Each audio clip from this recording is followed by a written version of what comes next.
ये तो अगर हम भगवान को अपना मानते हैं तो भगवान के पास जाएंगे, और संसार को अपना मानते हैं तो वापस संसार में लौट कर आएंगे, और पाप और पुण्य जैसा कर रहे हैं उस हिसाब से हमारे स्वर्ग या नरक की प्राप्ति होगी, अथवा अधोगति होगी तो नीच योनियों में जाएंगे।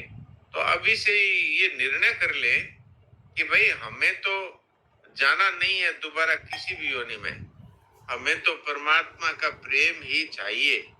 तो सब में भगवान के दर्शन करें, और जिस रूप में आते हैं उस रूप के अनुसार उनकी पूजा करें आदर पूर्वक। तो फिर आज के बाद जो पिछला पिछला वो भगवान माफ कर देते हैं। भगवान ने साफ साफ कहा है, चाहे किसी को बोध हो जाए तो उसके सारे जन्मों के पाप नष्ट हो जाते हैं। ज्ञानाग्नि सर्व कर्माणि भस्मसात् कुरुते, ज्ञान की अग्नि से सारे कर्म जल जाते हैं उसके अगले पिछले। और भक्त के लिए भगवान कहते हैं, अहम त्वा सर्व पापे मोक्षयिष्यामि, मैं तेरे सारे पापों को माफ कर दूंगा। तो या तो भक्ति का रास्ता पकड़ ले, और या फिर संसार मेरा नहीं है और संसार से मुझे कुछ नहीं चाहिए।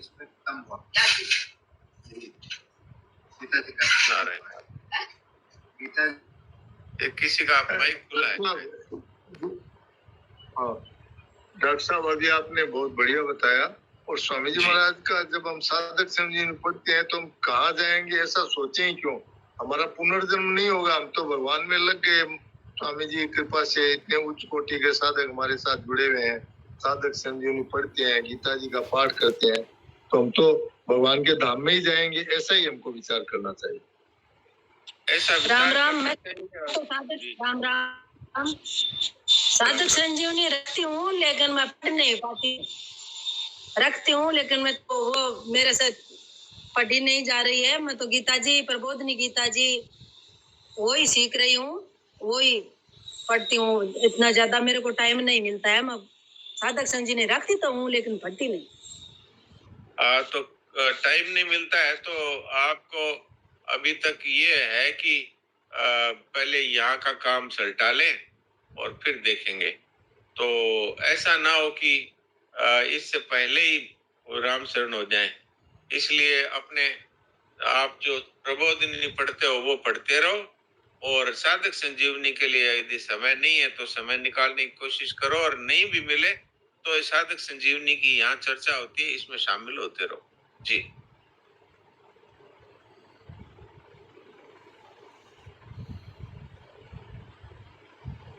नारायण नारायण। प्रणाम। हाँ पूछिए, हरिओम बोलिए। हाँ मोहन भाई जी, एक प्रश्न है, बड़ा जिज्ञासा भरा प्रश्न है कि वाणी सुनने से जुड़े हुए सबका समाधान हो जाएगा। हाँ, वाणी सुनने से साधक संजीवनी का पारायण हो रहा है, उससे भी और साधकों द्वारा आपस में विचार विनिमय से एक बात तो साफ पता चल गई है कि हमारे भगवान और हमारी जाति एक है, अपना होनापन भी एक है, अविनाशी पना भी एक है, और शरीर संसार विनाशी है, हमारा इससे कोई मतलब नहीं है, और हम परमात्मा के अंश हैं। ज्ञान होने पर ब्रह्म स्वरूप तत्व स्वरूप एक हो जाते हैं, यही परमात्मा की प्राप्ति है। ये बातें सुनते सुनते जानकारी में भी आ गई है कि मैं तो जो बचपन में था वही आज हूँ, वही बाद में भी रहूंगा, अपना होनापन स्थिर है।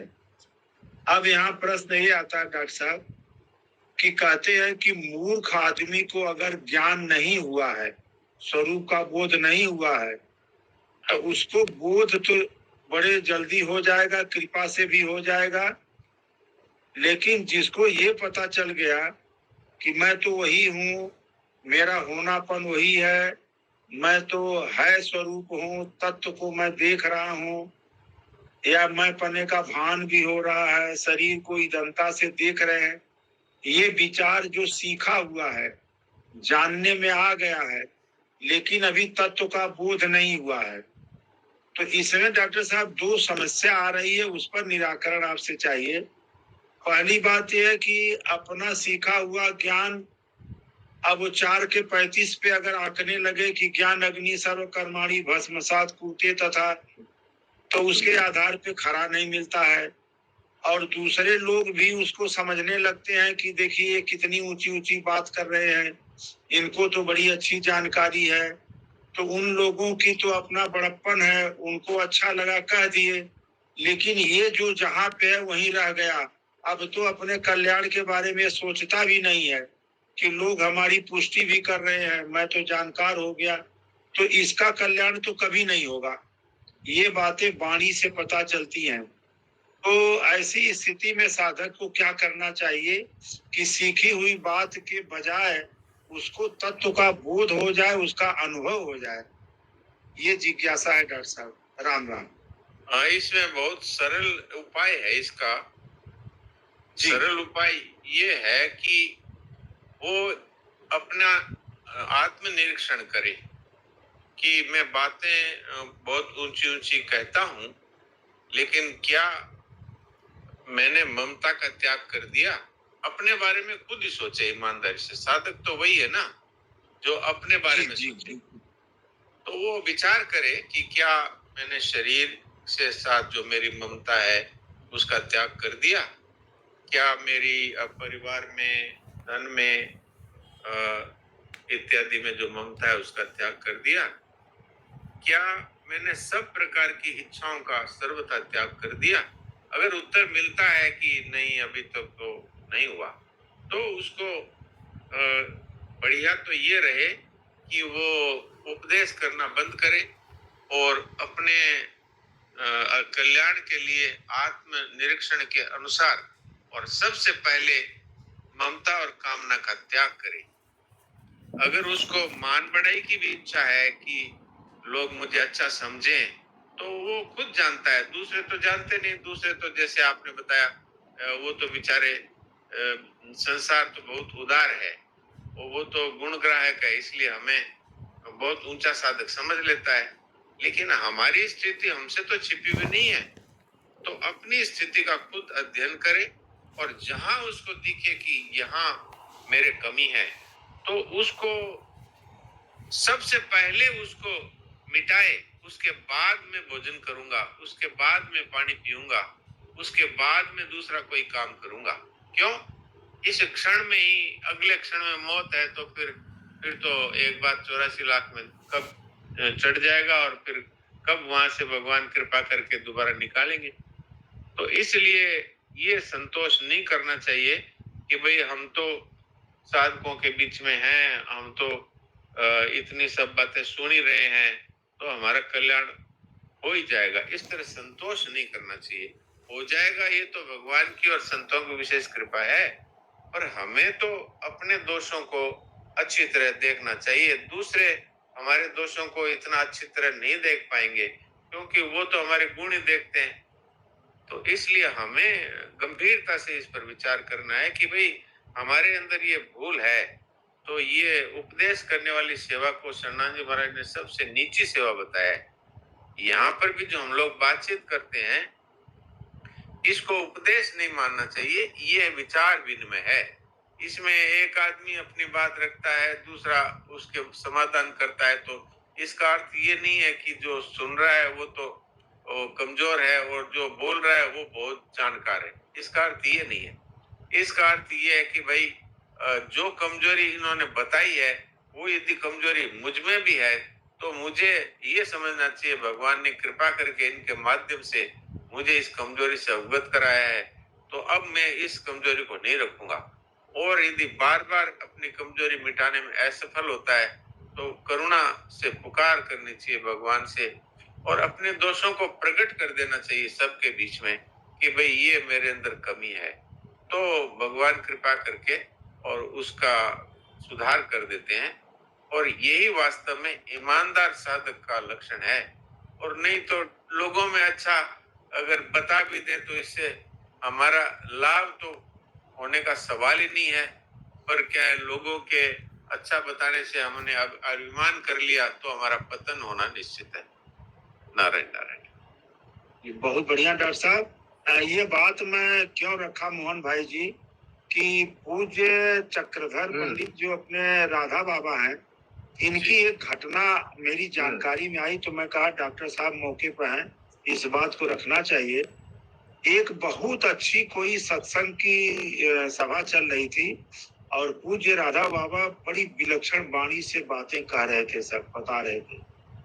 अब ये बात उसमें क्लियर नहीं आ पाई कि पूज्य भाई जी वहां थे या कहीं और थे, जिनको की ये जानकारी जब प्राप्त हुई तो उस मंच पर लोगों ने बड़ी भूर भूर प्रशंसा की राधा बाबा की, बहुत भूर भूर प्रशंसा की।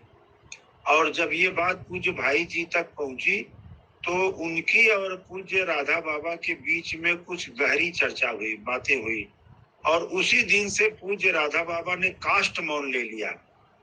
आगे फिर प्रवचन हुआ ही नहीं। तो एक डर पैदा हो गया कि ऐसी क्या बात भाई जी ने कही उनको, या पूज्य राधा बाबा ने उनको अपने हृदय रूप में धारण किए।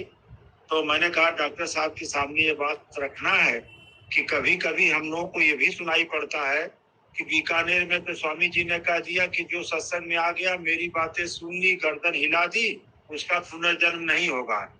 तो यही लेकर के आदमी छाती तान के घूमता फिरे और पता चला कि पुनर्जन्म की बात तो दूर रही, अभी सारे विकार उसी प्रकार सिर पे बैठे हुए हैं। तो हम लोग अच्छी खासी संख्या में इस पारायण में हैं और डॉक्टर साहब अनेक बड़े विलक्षण महापुरुषों का सानिध्य भी देखे हो, तो हम लोगों को एक प्रकाश मिले। जैसे अभी उन्होंने कहा तो बड़ी अच्छी बात पकड़ में आई कि हम लोग विचार विनिमय वाली बात आपस में करते हैं, हम लोग कोई अपने अहंकार पोषित होना वैसा व्याख्यान तो नहीं करते हो, लेकिन कम से कम ये तो पता चल जाए कि अपनी कमियों को देखने का तरीका क्या है। हम अपना पुनर्मूल्यांकन इतना पहरेदारी से करें कि किसी अन्य के कहने की आवश्यकता ही न पड़े। तो डॉक्टर साहब कुछ और अगर बोल दें तो ज्यादा अच्छा है। प्रणाम। हाँ, इसमें ये बात है कि महाराज जी ने ये बात कई बार कही है और आप लोगों ने सुनी भी होगी और पढ़ी भी होगी कि साधक को कभी संतोष नहीं करना चाहिए कि बाब मैं तो पूर्ण हो गया, कभी भी नहीं। और हमेशा अपने आप को साधक ही मानते रहना चाहिए, कभी ये नहीं समझना चाहिए मैं सिद्ध हो गया।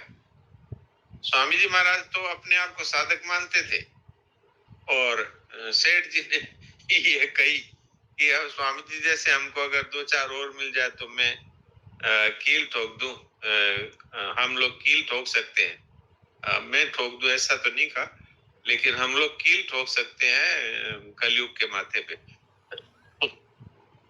तो ये हम सभी के लिए बात है कि भाई कभी भी संतोष नहीं करना चाहिए। क्यों कि हमें तो वहां तक पहुंचना है जो कुर्सी अभी भी एक खाली है। श्रद्धेय सेठ जी ने कहा था, तो वो कुर्सी कौन सी खाली है कि सबका कल्याण हो जाए, सबका कल्याण हो जाए, वो कुर्सी अभी भी खाली है। बोले इसका प्रमाण क्या है? बोले प्रमाण यही है, हम लोग बैठे हैं ना, यही प्रमाण है। तो इसलिए संतोष कभी नहीं करें और जैसा बताया वैसे भाई आप भी करें, मैं भी करूं, सब अपना अपना आत्मनिरीक्षण करें और जहां जहां अपने में कमी दिखे उसको ये नहीं सोचें कि बाद में कर ले, नहीं नहीं, बस उसको पहले उसको निकालेंगे, उसके बाद दूसरा कोई काम करेंगे तो बहुत तेजी से भगवान की कृपा से और मनुष्य का उद्धार हो सकता है। और उद्धार कोई बहुत कठिन चीज नहीं है, ये इतनी सुगम है कि जिसको शब्दों में भी नहीं कहा जा सकता, लेकिन चाहिए उसके लिए तीव्र लगन। जैसे शरणानंद जी महाराज ने कहा कि जब तक मुझे ये बोध नहीं होगा तब तक मैं, ये कमंडलों में जल पड़ा है, प्यास लगी हुई है, लेकिन ये जल मैं नहीं पीऊंगा।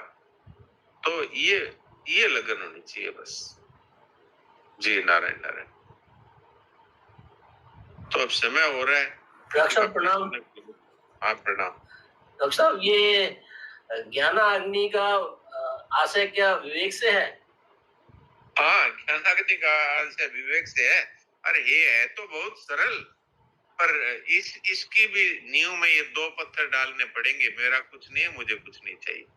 सरल कैसे है कि आज के प्रवचन जो मैंने सत्संग ग्रुप में डाला था उसमें महाराज जी ने एक बात कही है कि मैं और हूं ये 2 अक्षर है। इसमें मैं है, ये तो है संसार के साथ जुड़ा हुआ जी और हूँ है ये परमात्मा के साथ यानी है के साथ जुड़ा हुआ है। तो यदि मैं अर्थात संसार के साथ अपने संबंध का जीते जी त्याग कर दे तो इसके लिए मेरा कुछ नहीं, मुझे कुछ नहीं चाहिए, ये होते ही संबंध खत्म हो जाता है, सेवा का संबंध रहेगा। तो तत्काल ही हूँ है वो मैं मिटते ही हूँ है वो है रह जाएगा, अर्थात अपना अहंकार भी समाप्त हो जाएगा और एक परमात्मा ही रह जाएंगे। यही है बोध, यही है ज्ञानाग्नि। बस इससे सारे कर्म आगे पीछे के भस्म हो जाते हैं। जी धन्यवाद सर। जी जी, राम राम।